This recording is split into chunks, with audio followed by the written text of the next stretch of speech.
চাকরির বাজারে যখন চৈত্রের খরা ঠিক তখনই কিছু কিছু প্রতিষ্ঠান মানুষকে ঘর থেকে ডেকে এনে চাকরি দিচ্ছে।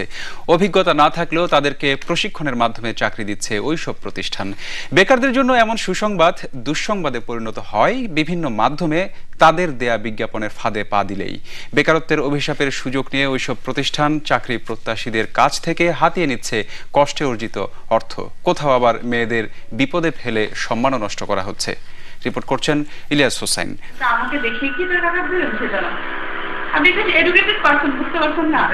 রীতা আক্তার মালিবাগ মোড়ের অ্যাপোলো ফ্যাশনস নামের একটি নিয়োগ দানকারী প্রতিষ্ঠানের কর্মকর্তা। ছদ্মবেশে তার অফিসে চাকরির জন্য গেলে তিনি গ্যারান্টি সহকারে চাকরির স্বপ্ন দেখান আমাদেরকে। আপনার অ্যাপয়েন্টমেন্ট লেটারটা কবে পাবো তাহলে? আমি আপনাকে বললাম তো, আপনি কাগজপত্র জমা দিবেন, আপনার সাথে সাথে সিউরিটি দিয়ে দিব। কিন্তু কিছুক্ষণ পর ক্যামেরা নিয়ে যেতেই চাকরি দেবার বদলে লুকাবার চেষ্টা করে সে। কতজনকে চাকরি দিচ্ছেন এই পর্যন্ত? আমি নিউ এখানে নিউ না?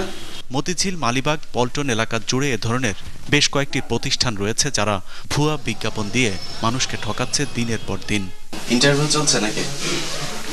ইন্টারভিউ না, আমি জবের ব্যাপারে জানতে আসছি। আপনি কি জবের জন্য আসছেন? হ্যাঁ ভাই।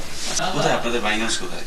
অ্যাকচুয়ালি আমি ঠিক জানি না এত কিছু, কারণ আমি এই মাসে জয়েন করছি। আপনি মানুষের সাথে প্রতারণা করছেন, আপনি জানেন না? আজব অবস্থা, আমি কেন প্রতারণা করতে যাব? আমি একটা কোম্পানি আন্ডার আছে, তাই না? আপনি আরেকজনকে বুঝাচ্ছেন কেন? আমার 7 থেকে 8.5 এরকম হতে পারে। কতজনকে চাকরি দিয়েছেন আপনারা?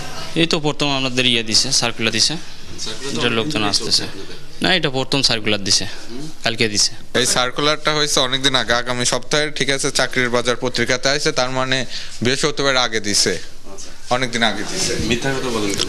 মিথ্যে কথা না, কালকে আরো তো আছে, দেখেন আপনি আলোকিত বাংলাদেশে।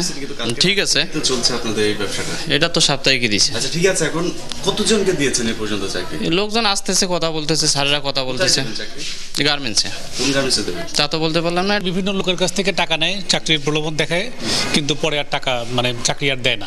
আসলে কোনো ধরনের অভিজ্ঞতা ছাড়া বিভিন্ন গার্মেন্টসে চাকরি দেবার এসব বিজ্ঞাপনদাতা প্রতিষ্ঠানগুলো প্রায় সবই ভুয়া, যে কারণে এদের অধিকাংশগুলোতে গেলেই কর্তৃপক্ষের লোকজন ক্যামেরা দেখে পালানোর চেষ্টা করে।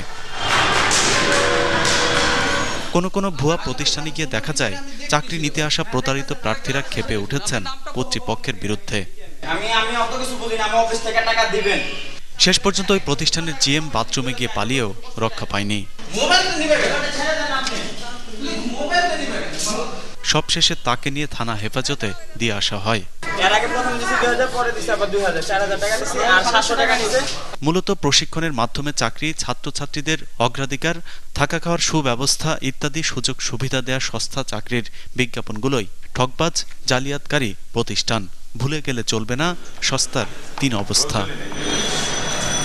ইলিয়াস হোসাইন, 21 টেলিভিশন, ঢাকা।